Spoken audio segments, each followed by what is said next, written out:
le parc naturel régional des Monts d'Ardèche, c'est l'un des 10 parcs de la région Auvergne-Rhône-Alpes. Il a été créé en 2001 sur l'initiative des castanéiculteurs, donc les producteurs de châtaignes. C'est 145 communes. Il représente à peu près un tiers du territoire du département de l'Ardèche et quelques communes de Haute-Loire.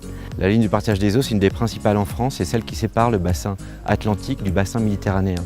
Aujourd'hui, le partage des eaux est composé de 9 œuvres, ou plutôt de 9 ensembles d'œuvres, parce qu'il y a 6 œuvres in situ, comme celle qu'il y a derrière moi, mais il y a aussi 3 œuvres qui jalonnent l'ensemble du parcours, c'est-à-dire un ensemble de meubles qui ont été créés par un designer en bois de châtaignier, qui est l'arbre symbole des Monts d'Ardèche. Il y a des mires qui soulignent le cheminement de la ligne de partage des eaux dans le grand paysage. Et puis il y a un GPS artistique, c'est-à-dire une œuvre qui indique la route, mais qui surtout raconte le paysage.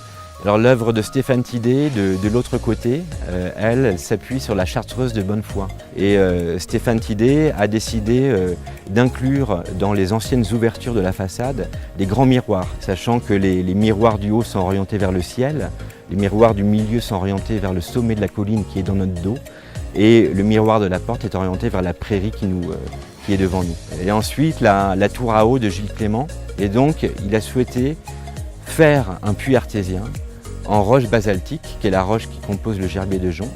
Et donc c'est une tour au mur très épais qui permet de concentrer la chaleur pendant la journée et qui, avec le changement de température la nuit, fabrique de l'eau liquide. Alors ici on est sur le site de Mazan-l'Abbaye, qui est un site patrimonial très important de la montagne ardéchoise. Sur ce site-là, on a invité l'artiste Felice Varini, qui est un artiste suisse, et qui, pour ce site, a décidé de s'appuyer sur les ruines de l'abbaye de Mazan pour former une forme géométrique abstraite, c'est-à-dire une série de cercles qui sont visibles d'un point de vue unique. Et c'est comme si le paysage en 3 dimensions devenait un tableau, une peinture en 2 dimensions. C'est un travail très minutieux parce que l'artiste, là, pour la première fois, il a décidé d'utiliser la feuille d'or.